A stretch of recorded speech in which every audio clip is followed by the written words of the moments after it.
ఓం శ్రీ మహాలక్ష్మీ దేవ్యై నమః. అందరికీ నమస్కారం అండి. ఈ రోజు వీడియోలో మనకి చేటువంటి కొత్త అమావాస్య రోజున పూజ ఏ విధంగా చేసుకోవాలి, అష్ట ఐశ్వర్యాలు సకల సంపదలు మనకి లక్ష్మీదేవి అనుగ్రహం కలగాలి అంటే లక్ష్మీదేవికి పూజ ఎలా చేసుకోవాలి, చాలా సింపుల్ పూజా విధానాన్ని నేను మీకు తెలియజేస్తున్నానండి. ఈ పూజా విధానాన్ని ప్రతి ఒక్కరూ కూడా ఇంట్లో వాళ్ళకు ఉండేటువంటి వస్తువులతో ఈ పూజను అయితే చాలా సింపుల్గా చేసుకోవచ్చు.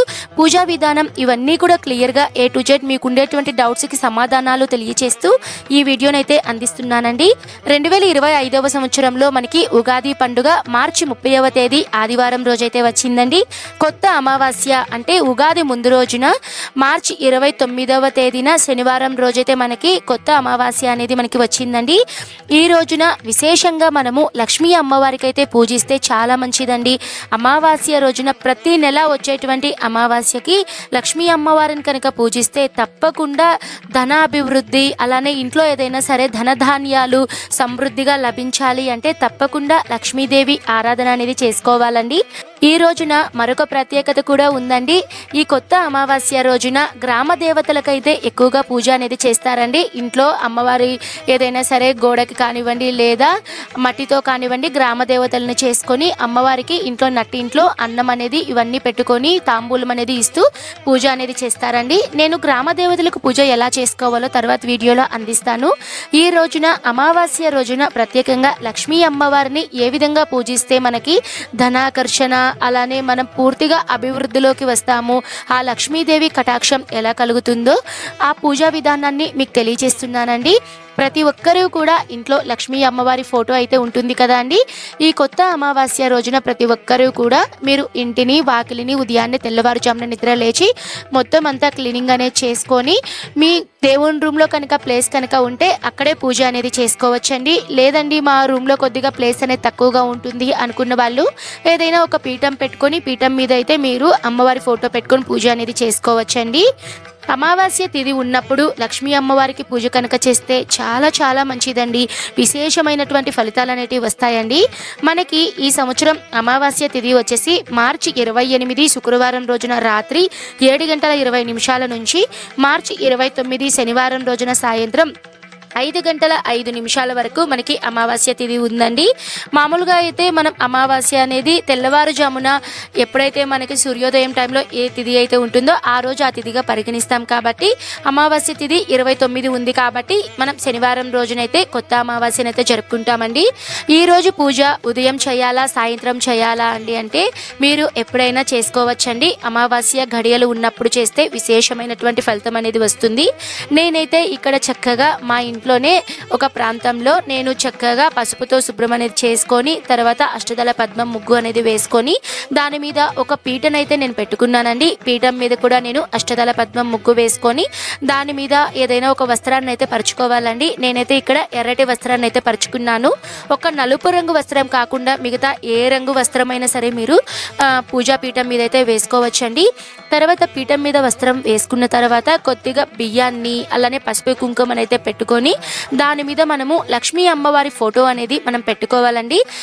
అమ్మవారి చిత్రపటానికి మీరు చక్కగా పసుపు కుంకుమ గంధం బొట్లతో పుష్పాలతో అలంకరణ అనేది చేసుకోవాలండి. అమ్మవారి ఫోటోకి ఇరువైపులా 2 దీపారాధన కుందులు అనేటివి ఏర్పాటు చేసుకోవాలి. ఈ రోజు ప్రత్యేకమైన రోజు కాబట్టి మీ దగ్గర లక్ష్మీ అమ్మవారి విగ్రహం కనుక ఉంటే చక్కగా అభిషేకాలు అనేటివి చేసుకోండి. నేనైతే మీకు డిస్ప్లేలో మొత్తం అభిషేకం వీడియో అనేది నేను డిస్ప్లే చేస్తున్నాను. ఎందుకంటే కొంతమంది అభిషేకం చేయలేని వాళ్ళు ఇలా అభిషేకం చేసేటువంటి వీడియోస్ని కానివ్వండి మీరు లైవ్ టీవీల్లో కూడా మీరు చూస్తున్నా కూడా కనీసం మీరు ఆ వీక్షించినా కూడా అది అమ్మ అనుగ్రహంతోనే మీరు చూస్తున్నారు అని అనుకొని మీరు అమ్మను తలుచుకొని ఈ అభిషేకం అయితే మీరు చూస్తూ ఉండండి. ముఖ్యంగా అయితే నార్త్ వాళ్ళు కానివ్వండి ఎక్కువగా మార్వాడీస్ ఉంటారు కదండి, వాళ్ళు ఏంటంటే అమావాస్య అర్ధరాత్రి సమయంలో ఎక్కువగా అమ్మవారికి పూజ చేస్తారండి. మీరు కూడా ఒకవేళ మీరు చెయ్యగలను అని అనుకుంటే మీరు చేసుకోవచ్చండి. ఈ రోజు అయితే ప్రత్యేకంగా 2 పూజలు చెప్పాను చెప్పాను కదండి, గ్రామ దేవతకి చేసుకోవాలి, అలానే లక్ష్మీ అమ్మవారికి కూడా చేసుకుంటే చాలా మంచిదండి. ఇక్కడ ఏంటంటే మీ దగ్గర విగ్రహం లేదు అనుకున్న వాళ్ళు పర్లేదండి, మీరు డైరెక్ట్గా లక్ష్మీ అమ్మవారి ఫోటోకే మీరు పూజ చేసుకోవచ్చు. ఈ రోజు శక్తివంతమైన రోజు అని చెప్పుకున్నాం కదండి. ఈ రోజున ప్రత్యేకంగా మనం ఏ పూజ అయినా సరే చేసేటప్పుడు మొదటి పూజ్యులైనటువంటి గణపతిని అయితే మనం స్మరించుకోవాలండి. గణపతి ఫోటో ఉన్నా లేదా విగ్రహం ఉన్నా మీరు పూజలో పెట్టుకోండి. లేదు అనుకున్న వాళ్ళు పసుపుతో చిన్న గణపతిని చేసుకొని మీరు పూజ అనేది చేసుకోవచ్చండి.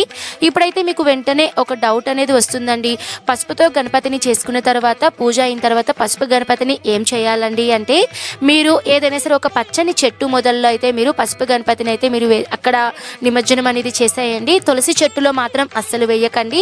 లేదు అనుకున్న వాళ్ళు మీరు ఏదైనా సరే నదీ తీరాలకు కానివ్వండి, నీటి దగ్గరికి వెళ్ళినప్పుడు ఈ పసుపు గణపయ్యను అయితే మీరు ఆ నీటిలో నిమజ్జనం చేస్తే సరిపోతుందండి.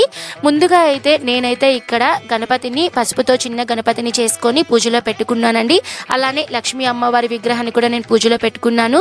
ఈ రోజున అమావాస్య అండి. అమావాస్య అంటే ప్రతి ఒక్కరికి తెలిసిందే కదండి. ఈ రోజున చీకటి అనేది ఎక్కువ ఉంటుందండి.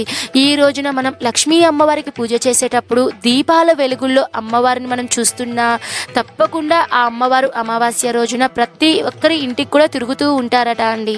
ఈ రోజున మీరు దీపాల వెలుగుల్లో ఇంట్లో దీపాలు అనేటివి ఎక్కువ పెట్టడానికి ప్రయత్నించండి. గణపతికి పూజ అనేది చేసుకోవాలండి.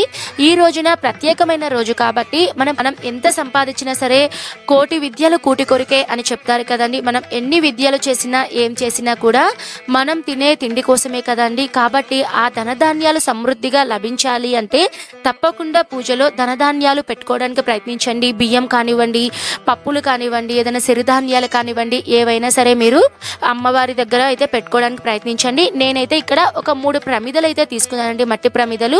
కొంతమంది కుండల్లో కూడా పెట్టుకుంటూ ఉంటారండి, అది మీ ఇష్టం అండి. నేనైతే ఇక్కడ చిన్న ప్రమిదల్లో బియ్యము అలానే డబ్బులు, లక్ష్మీదేవి అంటే సాక్షాత్తు ధనానికి అమ్మ కదా అండి. కాబట్టి నేను ఆ డబ్బునైతే కొద్దిగా చిల్లర నాణ్యాలను అయితే అమ్మ ముందు పెట్టుకున్నానండి. అలానే అమ్మవారికి ఇష్టమైనటువంటి మంగళకరమైన వస్తువులు లక్ష్మీ గవ్వలు కానివ్వండి, లేదా గోమతి చక్రాలు, చిట్టి గాజులు, ఏవైనా అండి అమ్మవారి మంగళకరమైన వస్తువులు ఏ ఉన్నా సరే కనీసం మీరు ఒక్కొక్క క్వాంటిటీ అయినా సరే కనీసం మీరు ఇప్పుడు 10 రూపాయలకి లక్ష్మీ గవ్వలు మనకి 2-3 వస్తాయండి. ఒకవేళ కుదిరితే మీరు ఆ 2 కూడా తెచ్చుకొని ఎక్కువ ఖర్చు పెట్టాల్సిన అవసరం లేదండి. ఇవేవీ లేవండి మా దగ్గర అనుకున్న వాళ్ళు పర్లేదండి, మీ ఇంట్లో ఉప్పు, పప్పు, బియ్యం ఉంటాయి కదండి, వీటిల్ని మీరు అమ్మవారి ముందు అయితే పెట్టుకోండి. మీ దగ్గర అందుబాటులో ఏ ఉంటాయో వాటిల్ని అయితే మీరు లక్ష్మీ అమ్మవారికి పెట్టుకోండి. అమ్మవారు అలంకరణ ప్రియురాలండి. అమ్మవారికి మనం ఎంత నిండు భక్తితో పూజ చేస్తే అమ్మవారు అంత పొంగిపోతారట అండి, అంత సంతోషిస్తారంట. నేనైతే ఈ రోజున పూజలో పంచగవ్య దీపాలు అనేటివి నేను వెలిగించుకున్నానండి. ఈ పంచగవ్యాలు అంటే మనకి గోమయం ఉంటుంది కదండి, ఆవు పాలు, ఆవు నెయ్యి, అలానే ఆవు పేడ, వీటన్నిటితో కలిపి మనకి ఈ పంచగవ్య దీపాలు అనేటివి మనకి అమ్ముతూ ఉంటారండి. మార్కెట్లో మనకి 10 రూపాయలకి 2 దీపాలు అనేటివి ఇస్తూ ఉంటారు. నేనైతే ఇక్కడ పంచగవ్య దీపారాధన అనేది చేసుకున్నానండి.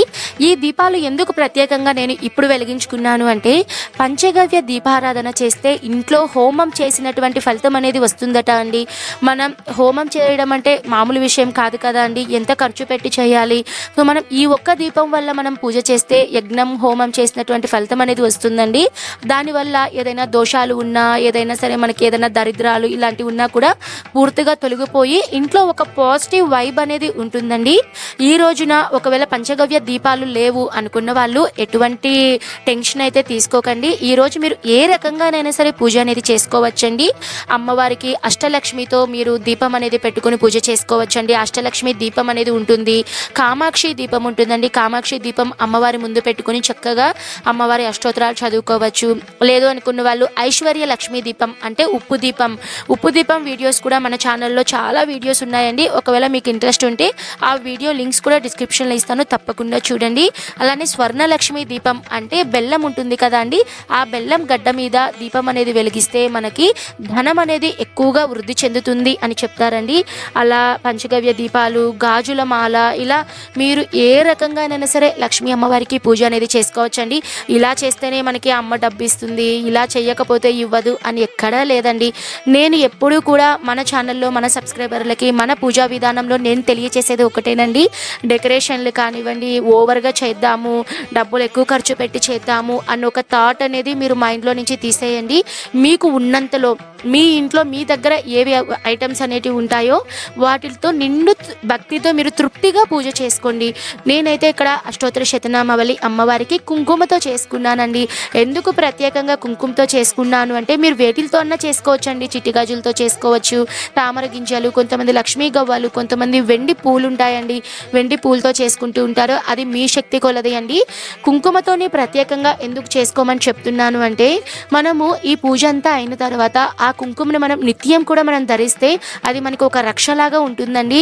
ముఖ్యంగా ముత్తైదువులు ఎవరైనా ధరిస్తే నిండు సుమంగలిగా కూడా ఉంటారు అని చెప్తారండి. అందుకని నేనైతే ఇక్కడ ప్రత్యేకంగా కుంకుమతో లక్ష్మీ అమ్మవారి అష్టోత్తరాలు అయితే నేను పఠించానండి.